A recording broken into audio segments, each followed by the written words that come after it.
अस्सलाम वालेकुम नाजरीन, उम्मीद है आपको हमारी वीडियोस पसंद आती होंगी। बर वक्त वीडियोस देखने के लिए सब्सक्रिप्शन के बटन को प्रेस करें और बेल आइकन को दबाना मत भूलें।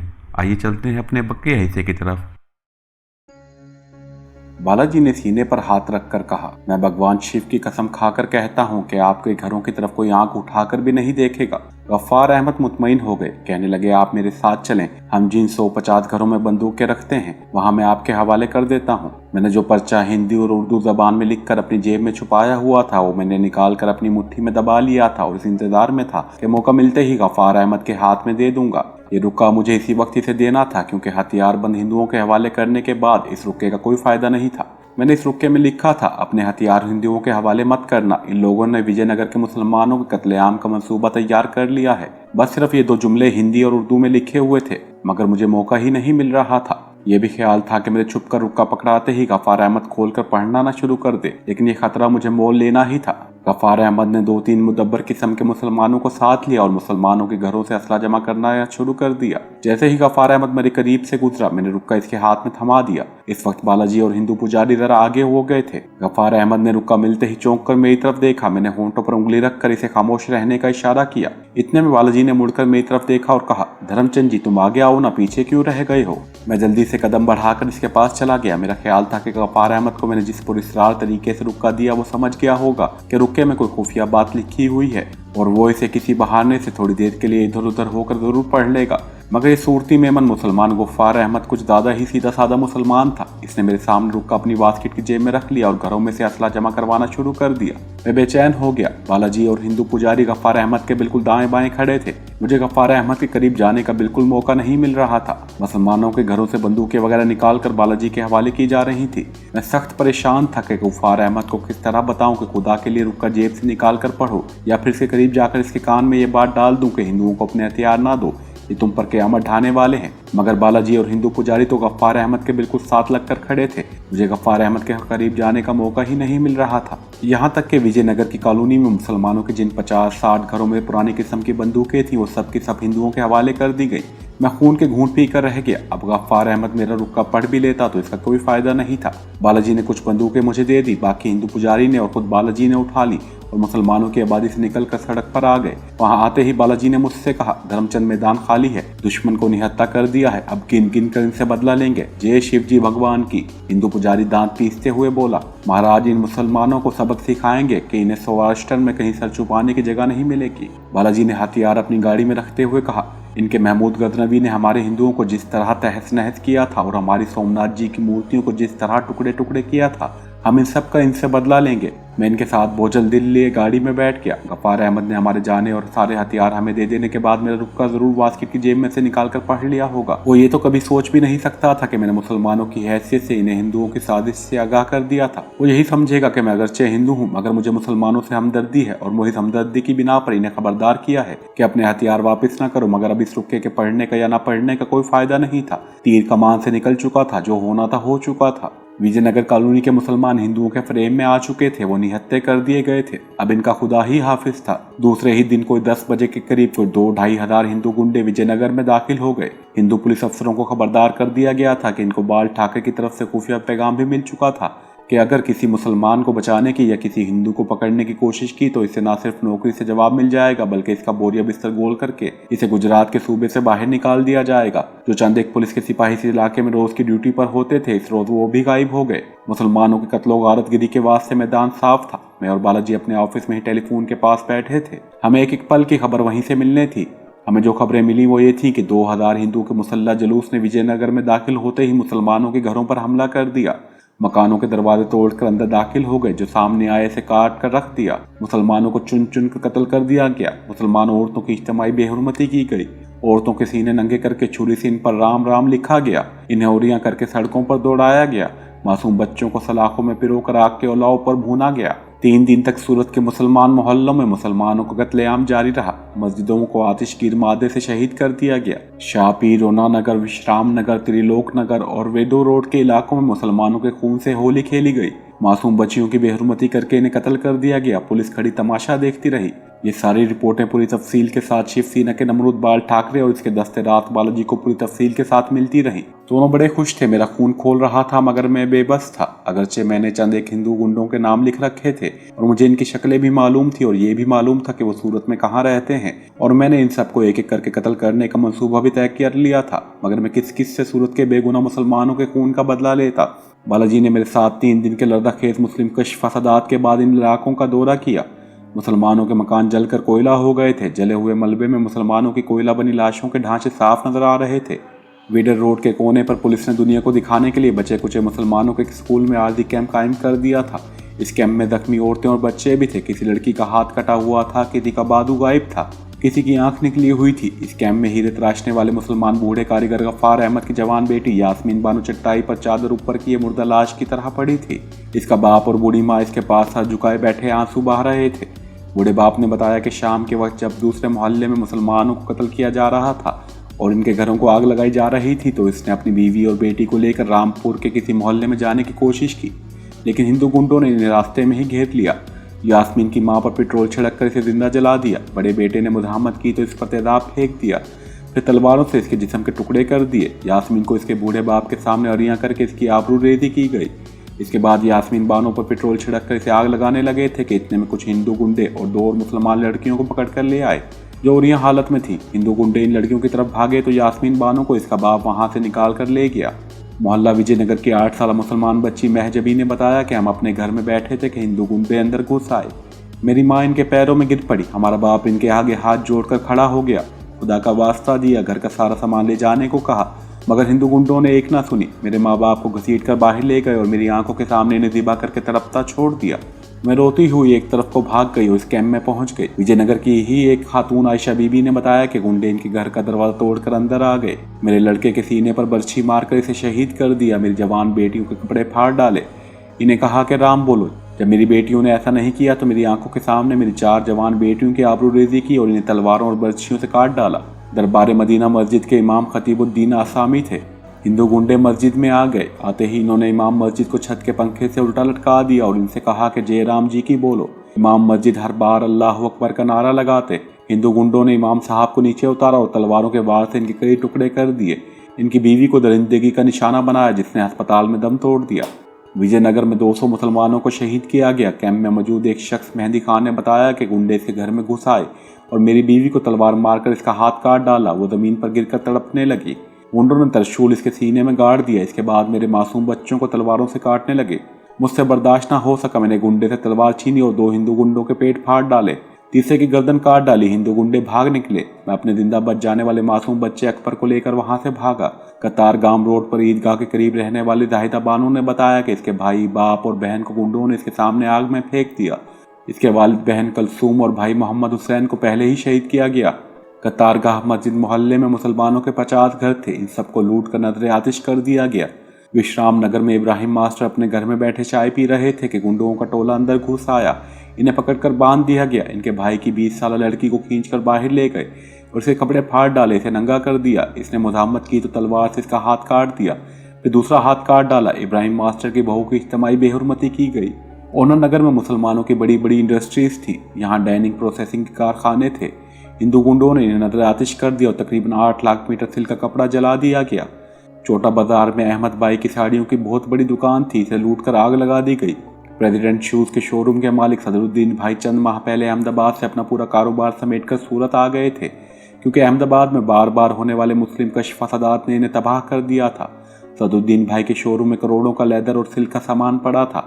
इस शोरूम को हिंदू 3 दिन तक लूटते रहे। जब शोरूम खाली हो गया तो इसे आग लगा दी गई। इस तरह पुलिस नगर के नसीम खान की 2 फैक्ट्रियां जलाकर राख कर दी गई। अली खान की 5 टेक्सटाइल मिल्स और 3 मंजिला इमारत को राख का ढेर बना दिया गया। एवरग्रीन सोसाइटी सूरत में मुसलमानों के 150 खानदान आबाद थे। इनमें सूरत के सेल्स टैक्स कमिश्नर बशीर भाई भी रहते थे। यहाँ गुंडों ने बशीर भाई के बेटे और एक मुस्लिम फॉरेस्ट ऑफिसर के लड़के को ज़िबा करने के बाद 50 मुसलमानों को कत्ल कर दिया। अदना पानी रोड पर अली कैंप में एक शख्स ने हमें बताया कि पूरे सूरत शहर में मुसलमानों की तकरीबन 200 फैक्ट्रियाँ थीं। सबको जलाकर राख कर दिया गया। इस दौरान सूरत म्यूनसिपल कॉरपोरेशन में हेल्थ कमेटी के चेयरमैन डॉक्टर साहिब ने, जो RSS का नायब सदर भी था, हिंदू गुंडों की रहनुमाई की। मकार, मनु विश्वानी और बालाजी मुसलमानों के हमदर्द बनकर इनकी लर्दाखेज दास्तान सुनते रहे और इन सबको कहा कि तुम लोग बिल्कुल फिक्र न करो, हम किसी गुंडे को नहीं छोड़ेंगे। एक एक को पकड़कर पुलिस के हवाले करके इनको कानून के मुताबिक पूरी सज़ा दिलवाएंगे। कैंप के मजलूम मुसलमान ये सुनकर आंसू बहाते रहे। मैं इन दिलखराश वाक़यात को सीने पर पत्थर रखकर सुनता रहा। बालाजी और मनु विश्वानी मुसलमानों के मुनाफिकाना अश्कोई करते रहे। अंदर से वो बहुत खुश हो रहे थे। जब हम तीनों मुसलमानों के कैंप से बाहर आए तो इन दोनों दरिंदा सिर्फ मोतसिब हिंदू मराठियों के चेहरे पर मुस्कुराहट थी। मनु विश्वानी ने कहा, क्यों बालाजी, देखा हमारे आदमियों ने किस तरह मुसलमानों को चुन चुन कर ख़त्म किया है। बालाजी ने मेरी तरफ देखा और कहा, धर्मचंद, तुम उग्रवादी ये काम नहीं कर सकते जो तुमने यहाँ कर दिखाया है। तुम तो चोरी छुपे पाकिस्तान जाते हो और बम धमाका करके ज़्यादा से ज़्यादा एक टाइम में 10 या 11 मुसलमानों को ख़त्म करते हो, मगर हमने सैकड़ों मुसलमानों को हलाक कर दिया है, इनकी सारी इंडस्ट्रीज तबाह कर दी हैं। मैंने दिल में कहा, बालाजी, मैं भी मुसलमान का बच्चा नहीं अगर इन बेगुनाह मुसलमानों के खून का बदला तुमसे ना लूँ। ऊपर से कहा, हाँ बालाजी, ये बात तो है, आप इस मामले में हमसे नंबर ले गए हैं। रात को हमने इस दौरे की मुकम्मल रिपोर्ट बाल ठाकरे को जाकर दी। बालाजी ने कैंप में पनाह गुज़ीन तबाह हाल मुसलमानों से जुल्म सितम के जो लर्ज़ाखेज़ वाक़यात सुने थे वो सारे के सारे इसे सुना दिए। बाल ठाकरे इस वक्त अपनी जाफरानी सिल्क के खुले पजामे कुर्ते में मलबूस बेर पी रहा था। चेहरे पर शैतानी मुस्कुराहट थी। कहने लगा, मनु विश्वानी ने मेरा जी खुश कर दिया है। बालाजी, मैं चाहता हूँ कि भारत के सारे मुसलमानों को इसी तरह एक एक करके कत्ल कर डालूँ। फिर मेरी तरफ मुतवज्जा हुआ, धर्मचंद, अभी कुछ वक्त तुम हमारे साथ ही रहोगे। हमारा प्रोग्राम महाराष्ट्र और सौराष्ट्र के बाद दिल्ली और लखनऊ की मस्जिदों में बम धमाके करने का है। तुम इस काम में हमारे लिए बड़े फ़ायदेमंद साबित होगे। क्या ख्याल है तुम्हारा? मैंने कहा, सेनापति जी, मैं आपकी सेवा के लिए हर वक्त तैयार हूँ। बाल ठाकरे ने माथे पर बल डालते हुए कहा, ये मेरी सेवा नहीं है धर्मचंद, ये भारत माता की सेवा है, रामराज की सेवा है। वो दिन ज़रूर आएगा जब भारत देश से सारे मुसलमानों का नाश कर दिया जाएगा। जो बच जाएंगे इन्हें हिंदू बना दिया जाएगा, फिर भारत पर हिंदू राज होगा और बाल ठाकरे का सपना पूरा हो जाएगा। बालाजी बोला, क्यों नहीं सेना जी, हमने शिवसेना किस लिए बनाई है? इसलिए बनाई है कि भारत में फिर से हिंदू राज कायम किया जाए और तमाम मलीच मुसलमानों को ख़त्म कर दिया जाए। हम RSS को भी प्रॉपर ट्रेनिंग दे रहे हैं, वो भी बहुत जल्द हमारा काम बटाएगी।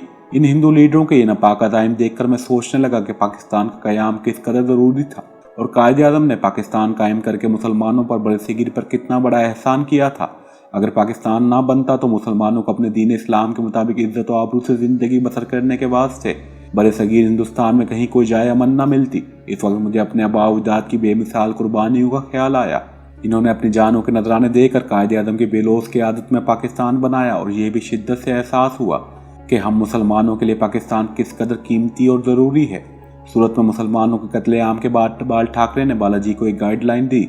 ये गाइडलाइन अहमदाबाद में एक बार फिर मुसलमानों के कत्लेआम और वहाँ हिंदू मुस्लिम फसादात की आग भड़काने की थी। बालाजी और विश्वानी ने मुझे भी अपने साथ बिठाया और अहमदाबाद में मुसलमानों को चुन चुन कर कत्ल करने और इनकी औरतों का अगवा करने पर गौर शुरू कर दिया।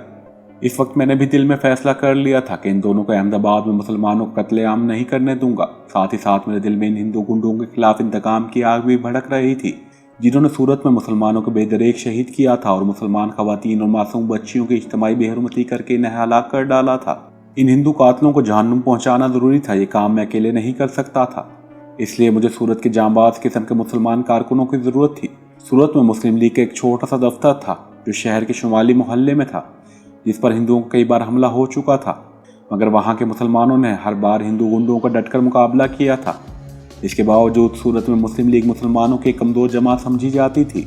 मुस्लिम लीग का सदर एक मराठा मुसलमान इब्राहिम खान था, जिसकी हिंदू गुंडों के खिलाफ दिलेरी के बड़े वाक़यात मशहूर थे। ये आदमी मेरे काम आ सकता था। मैं इब्राहिम खान से राब्ता पैदा करने के लिए गौर कर रहा था। इब्राहिम खान ने मुझे और मैंने इसे नहीं देखा था। जाहिर है मैं हिंदू बनकर यानी धर्मचंद की हैसियत से इसे नहीं मिल सकता था। मुझे अपनी असली हैसियत यानी मुसलमान की शक्ल में ही इससे मिलना था और हिंदू कातलों से इंतकाम लेने की बात करनी थी। खतरा इस बात का था कि इब्राहिम खान चूँकि मुझे जानता नहीं, इसलिए इसे तो बड़ी बेसोपेश के बाद ही यकीन आएगा कि मैं मुसलमान हूँ। लेकिन अगर वहाँ कोई ऐसा मुसलमान मौजूद हुआ जिसने मुझे सूरत के शिवसेना के ऑफिस में बालाजी या विश्वास सानी के साथ देखा हुआ, तो वो मुझे धर्मचंद ही समझेगा और मेरा सारा इंतकामी मिशन अधूरा रह जाएगा। लेकिन मेरा इब्राहिम खान से मिलना बहरहाल ज़रूरी था।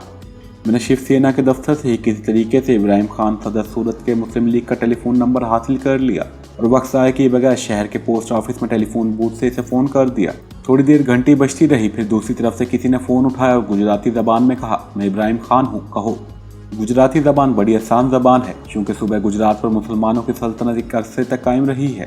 और रज़िया सुल्ताना ही इस सूबे के हुक्मरान थी, इसलिए गुजराती ज़बान में फ़ारसी और अरबी के ऐसे अल्फाज शामिल हो गए हैं जो उर्दू में भी थे।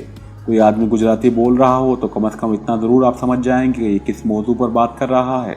मैंने उर्दू में कहा, इब्राहिम खान, मैं यूसुफ भाई बोल रहा हूँ, मैंने तुमसे ज़रूरी बात करनी है, मुझे बताओ कि मैं तुम्हें कहाँ मिल सकता हूँ। इब्राहिम खान ने भी गुजराती उर्दू में कहा, भाई तुम कौन हो, मुझसे क्यों मिलना चाहते हो।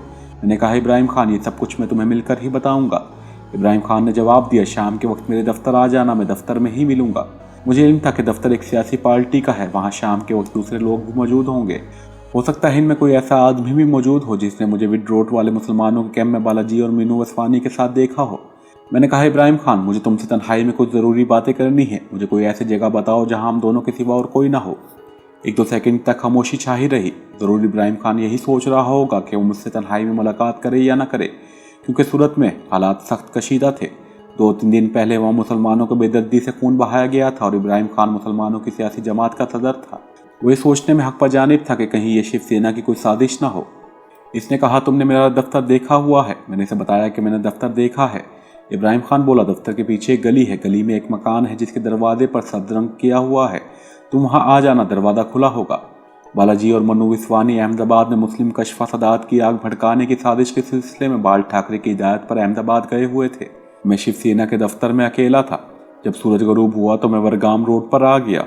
एक जानिब जहाँ मुसलमानों के आखिरी चंद एक घर थे, वहाँ मुस्लिम लीग का दफ्तर एक गली में था। गली के पीछे एक और गली थी। इस अकबी गली में एक मकान के लोहे के दरवाजे पर सब्ज रंग किया हुआ था। मैंने इसे अंदर धकेला, वो दरवाज़ा खुल गया। मैंने दरवाज़ा खोलकर इब्राहिम खान का नाम लेकर इसे आवाज़ दी। अंदर छोटा सा सहन था। सहन में एक जानिब का आदमी मोहंडे पर बैठा बीड़ी पी रहा था। अखबार इसने आगे रखा हुआ था। इसका लिबास गुजराती काठियावाड़ के मुसलमानों वाला था। सर पर गोल मुसलमानों वाली सफ़ेद जालीदार टोपी थी, छोटी काली दाढ़ी थी, पजामा कुर्ता खद्दर का था। वहाँ के हिंदू और मुसलमानों के पहनावे में भी बड़ा फ़र्क था। हिंदू हमेशा तंग मोरी वाला पजामा पहनते थे, जबकि मुसलमानों के पजामे मोरी चौड़ी होती थी। इसने दरवाजे की तरफ निगाह उठाकर देखा और कहा, तुमने ही मुझे फ़ोन किया था। मैंने कहा, हाँ इब्राहिम खान, मैंने ही फ़ोन किया था। इसने बीड़ी सहन में फेंकी और मोहंडे पर सीधा होकर बैठ गया। आ जाओ। मैंने जाते ही अस्सलाम वालेकुम कहा, इससे हाथ मिलाया और सामने वाले मोहंडे पर बैठ गया। इब्राहिम खान बड़ी गहरी नज़रों से मुझे देख रहा था, बल्कि मेरा जायज़ा ले रहा था। मैंने इसे अपना तारुफ करवाते हुए कहा, मैंने इसको अपने फर्जी नाम के सिवा इसके अलावा कुछ ना बताया कि मैं पाकिस्तान से एक मिशन लेकर हिंदुस्तान में आया हूँ और ये मिशन पाकिस्तान की सलामती और भारत में पाकिस्तान दुश्मन हिंदू जमातों के पाकिस्तान में तकरीबकारी के मंसूबों को नाकाम बनाना और इन्हें बर्बाद करना है। मैंने इसे बताया कि मैं अम्बाले का रहने वाला मुसलमान हूँ, कारोबारी सिलसिले में चंद माह से सूरत में मुकीम हूँ। यहाँ के मुसलमानों को हिंदुओं ने जिस वहशियाना दरिंदगी का निशाना बनाया है, इसके वाक़यात मैंने बीडर रोड वाले मुसलमान पनाह गुदीनों के कैंप में सुने हैं और मैं इन हिंदू गुंडों से अपने मुसलमान भाई बहनों का खून का बदला लेना चाहता हूँ, जिन्होंने इन्हें कत्ल किया और इनके घरों को आग लगाई है। इब्राहिम खान मुझे मुसलसल घूर रहा था। कहने लगा, इस काम के लिए तुमने मुझे क्यों चुना है? क्या मैं ही सारे हिंदुस्तान में एक दिलेर आदमी रह गया हूँ? इसकी बात भी माकूल थी। मैंने कहा, भाई तुम्हारे पास मैं इसलिए आया हूँ कि तुम मुसलमानों की जमात मुस्लिम लीग के सदर हो। दूसरी बात यह है कि तुम सूरत के रहने वाले हो, तुम यहाँ के हिंदुओं को भी जानते हो और मुसलमानों को भी जानते हो, जबकि मैं यहाँ अजनबी हूँ। तुम मुसलमानों के कातिल हिंदुओं को तलाश करने में मेरी मदद कर सकते हो। इब्राहिम खान मुझे हाथ नहीं पकड़ा रहा था, इसे ऐसा ही करना चाहिए था। इसे कैसे यकीन आता कि मैं मुसलमानों का हमदर्द हूँ और मुसलमान भी हूँ। वो कहने लगा, भाई मुझे क्या मालूम कि वो कौन हिंदू थे, हज़ारों गुंडों ने हमला किया, क्या खबर किसने किसको कत्ल किया है। मैं इब्राहिम खान को समझाने की कोशिश करने लगा कि वो मेरे साथ ताउन करे, मुझे इसके ताउन की ज़रूरत है। इसकी मदद के बगैर मैं मुसलमानों के कातिल हिंदुओं तक नहीं पहुँच सकता। और ये कि मैंने मुसलमानों पर हिंदू गुंडों के जुल्म सितम के जो वाक़यात सुने हैं, इन्होंने मेरे अंदर ज्वालामुखी की आग भड़का दी है। एक मुसलमान की हैसियत से मैं दरिंदा सिर्फ हिंदू गुंडों से अपने भाई के बहनों का बदला लेना चाहता हूँ। जब तक मैं इनका हिसाब नहीं ले लूँगा मुझे चैन नहीं आएगा। मेरी बातों का इब्राहिम खान पर कुछ असर होने लगा था कि मकान में एक आदमी दाखिल हुआ जो सलाम करके हमारे करीब आ गया। इसने मेरी तरफ घूर कर देखा और गुस्से भरी आवाज़ में कहा, तुम तो वही हिंदू हो जो इस रोज़ कैंप में बालाजी और विस्वानी के साथ मुसलमानों के जख्मों पर नमक छिड़कने आए थे। तुम्हारा नाम धर्मचंद है। मुझ पर गोया बिजली सी गिरी। इस आदमी ने मेरे सारे किए किराए पर पानी फेर दिया था। ये सुनकर इब्राहिम खान संभल कर बैठ गया और मेरी तरफ गदबनाक निगाहों से देखकर बोला, मैं पहले ही सोच रहा था कि इसे मुसलमानों के साथ इतनी हमदर्दी कैसे पैदा हो गई। अब मालूम हुआ कि यह भी शिवसेना की एक साजिश के तहत यहाँ आया है। इसने नए आने वाले आदमी से कहा, सत्तार भाई अपने आदमियों को बुलाओ, मैं इसे यहाँ काबू किए रखता हूँ। ये शिवसेना का जासूस यहाँ से जिंदा वापस नहीं जाएगा। मैंने कहा, इब्राहिम भाई मैं हिंदू नहीं हूँ, मैं मुसलमान हूँ, यकीन करो मैं मुसलमान हूँ। सत्तार भाई बोला, अगर मुसलमान हो तो इस रोज़ कैंप में बालाजी और शिवसेना के विस्वानी के साथ मैं कुछ कहने लगा तो इन दोनों ने मुझे दबोच लिया। वो मुझसे ज़्यादा ताकतवर नहीं थे, वैसे भी मैं एक कमांडो था। मुझे उन्हें धूल चटाना कोई बड़ी बात नहीं थी। खैर मैंने बड़ी आसानी से अपने आप को छुड़ा लिया, लेकिन बाहर भागने के बजाय अपनी जगह पर मौजूद रहा और कहा, मैं आपको सिर्फ एक ही तरीके से अपने मुसलमान होने का यकीन दिला सकता हूँ। और मैंने पजामा उतार दिया। मेरे खतने देखकर दोनों किसी हद तक ठंडे पड़ गए। सत्तार भाई कहने लगा, अगर तुम हिंदू नहीं मुसलमान हो तो फिर शिवसेना के जासूस हो और यहाँ जासूसी करने आए हो। मैंने सत्तार भाई से कहा, खुदा के लिए तुम यहाँ बैठ जाओ और मेरी बात गौर से सुनो। मेरे एक राज तुम पर खुल गया है कि मैं हिंदू नहीं हूँ, मुसलमान हूँ। इसकी जरा सी भी भिनक बालाजी और विश्वानी को पड़ गई तो न सिर्फ ये कि मेरी जान खतरे में पड़ जाएगी, बल्कि उन हजारों भारतीय मुसलमानों की जान भी खतरे में पड़ जाएगी जिनकी जान बचाने की मैं कोशिशें कर रहा हूँ। यहाँ बैठ जाओ और तुम दोनों मेरी बात गौर से सुनो। मैंने इन्हें बिल्कुल नहीं बताया कि मैं पाकिस्तानी हूँ और पाकिस्तान से मुसलमान और पाकिस्तान की सलामती के मिशन को लेकर भारत में दाखिल हुआ हूँ। मैं इन्हें ये बता भी नहीं सकता था। मैंने इन्हें बताया कि मैं माले का मुसलमान हूँ। अहमदाबाद, भागलपुर और हिंदुस्तान के दूसरे शहरों में इंतहा पसंद हिंदू जमातों के इशारों पर हिंदू गुंडे मुसलमानों का जो आए दिन खून बहाते रहते हैं, इसे देखकर मेरा खून खोल उठा था। आखिर मैंने फैसला किया कि मैं हिंदू बनकर इन मुस्लिम दुश्मन हिंदू जमातों में घुस जाऊंगा और इनके मुसलमानों के खिलाफ साजिशों को सिर्फ बेनकाब ही नहीं करूंगा, बल्कि हर वक्त मुसलमानों को इन साजिशों से आगाह करके अपने मुसलमान बहन भाइयों की जानें भी बचाऊंगा। चुनाचा मैंने अपना नाम धर्मचंद रखा और हिंदू बनकर पंजाब से शिवसेना की जमात में भर्ती हो गया और अपनी होशियारी की वजह से जमात का अहम कारकुन बन गया हूँ। मेरी रसाई बालाजी और बाल ठाकरे तक हो गई। मैंने इब्राहिम खान से मुखातिब होकर कहा, इब्राहिम भाई, मुझे आपसे और कुछ नहीं चाहिए। आप सिर्फ मेरी इतनी मदद करें कि मुझे इन हिंदू गुंडों और कातलों के नाम हुलिये बता दें जिन्होंने सूरत के मुस्लिम मोहल्लों में मुसलमानों को कत्ल किया है और इनकी औरतों को नंगा करके इनकी बेहुरमती की और इन्हें सड़कों पर नंगा दौड़ाया और फिर इन्हें कत्ल कर दिया। बस इसके सिवा मुझे आपसे कुछ नहीं चाहिए। ये भी मैं आपसे इसलिए पूछ रहा हूँ कि मैं इस शहर का रहने वाला नहीं हूँ और इन कातलों की तलाश नहीं कर सकता। आप इनका सुराग लगा सकते हैं। ये मैं खुदा को हादिर नादिर जानकर कसम खाता हूँ कि अगर मैं पकड़ा गया तो मेरी ज़बान पर आप लोगों का नाम नहीं आएगा। मैं भी आपसे एक वादा लेना चाहूँगा कि मेरे मुसलमान होने का राज आपके सिवा यहाँ और किसी को मालूम नहीं होना चाहिए।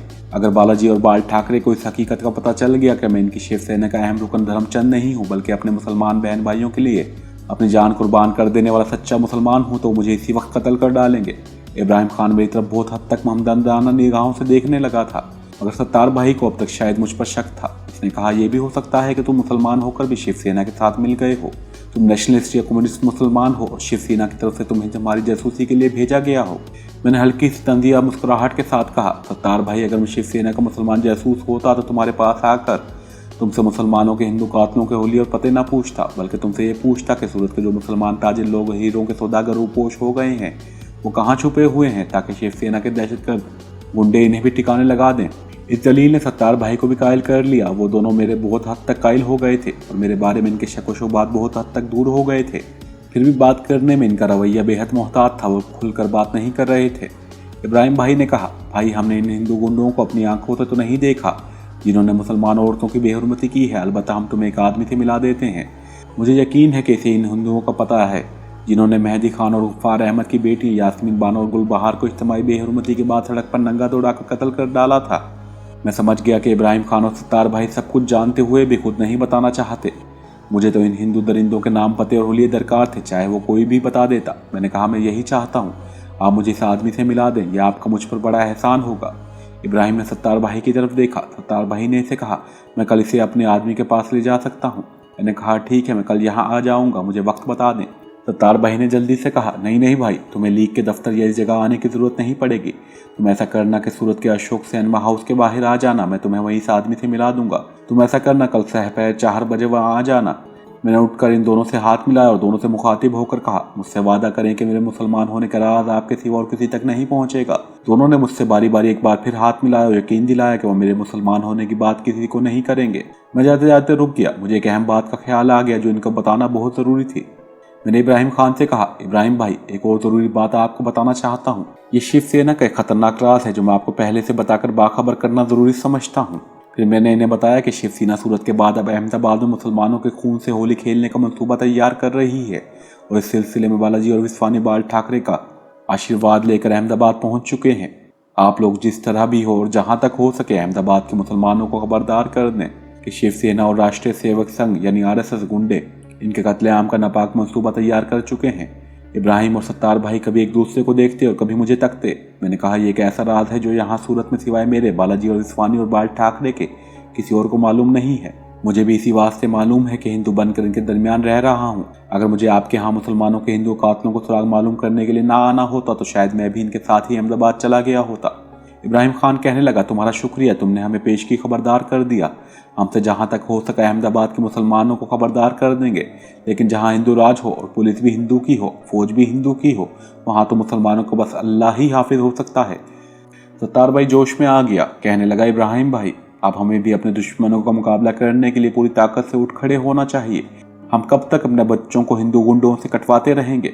मैंने इनसे इजाज़त ली और वापस चल पड़ा। सत्तार भाई की दोनों बातें सही थी। इन्हें पूरी ताकत के साथ हिंदू गुंडों के खिलाफ महात बनाने की ज़रूरत थी, मगर इनकी दो मजबूरियां थी। पहली मजबूरी ये थी कि भारत में हिंदुओं की हुकूमत थी जो मुसलमानों के जानी दुश्मन थे, जिनको मुसलमानों का चलना फिरना, इबादत करना, खाना पीना एक आंख नहीं बहाता था। और पुलिस भी हिंदू की थी और फौज भी हिंदू की।